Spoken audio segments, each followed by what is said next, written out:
Pada hari yang ke-8, Musa memanggil Harun serta anak-anaknya dan para tua-tua Israel.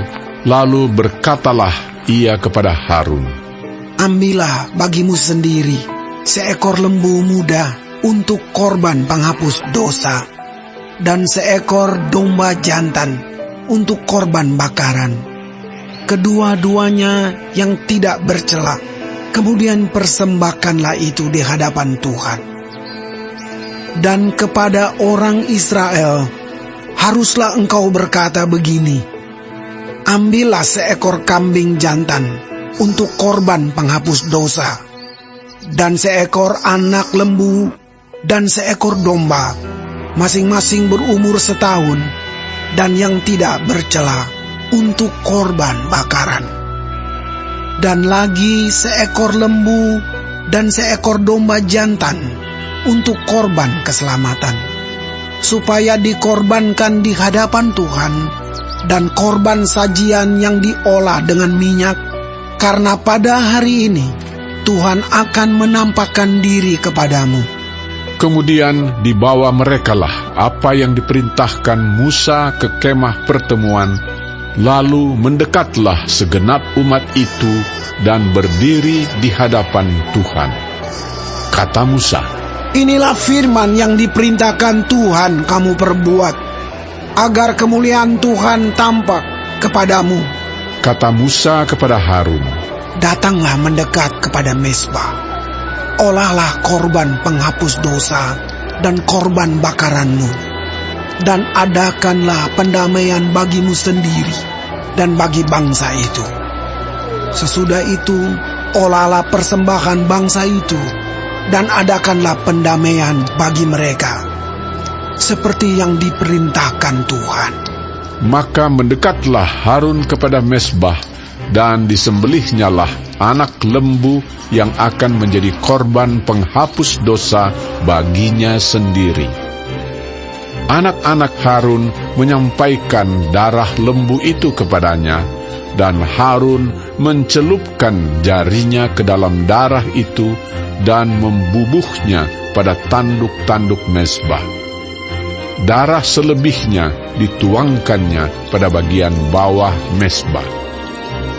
Lemak, buah pinggang, dan umbai hati dari korban penghapus dosa itu dibakarnya di atas mezbah, seperti yang diperintahkan Tuhan kepada Musa.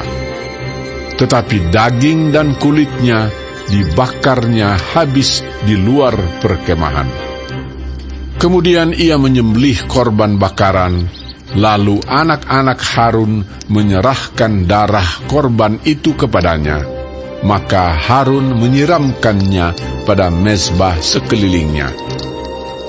Juga diserahkan merekalah kepadanya korban bakaran itu menurut bagian-bagian tertentu beserta dengan kepalanya, lalu dibakarnya di atas mezbah.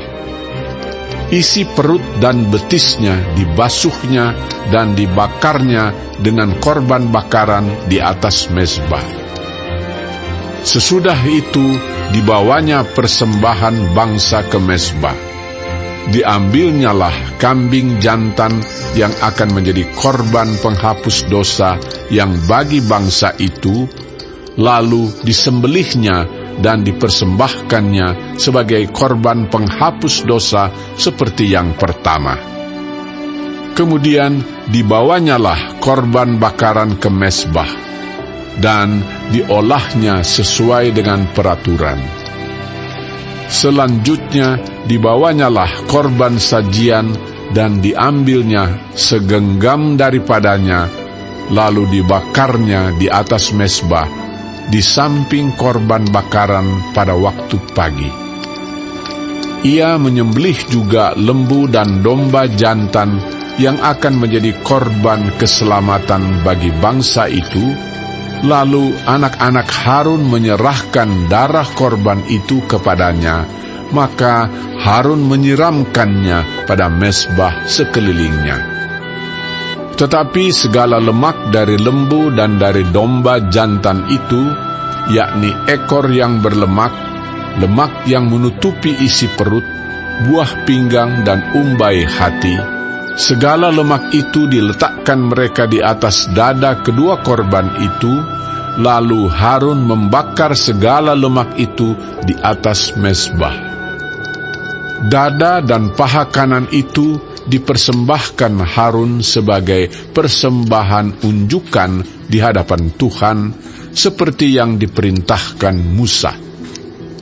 Harun mengangkat kedua tangannya atas bangsa itu, lalu memberkati mereka. Kemudian turunlah ia setelah mempersembahkan korban penghapus dosa, korban bakaran, dan korban keselamatan. Masuklah Musa dan Harun ke dalam kemah pertemuan. Setelah keluar, mereka memberkati bangsa itu, lalu tampaklah kemuliaan Tuhan kepada segenap bangsa itu. Dan keluarlah api dari hadapan Tuhan, lalu menghanguskan korban bakaran dan segala lemak di atas mezbah. Tatkala seluruh bangsa itu melihatnya, bersorak-sorailah mereka, lalu sujud menyembah.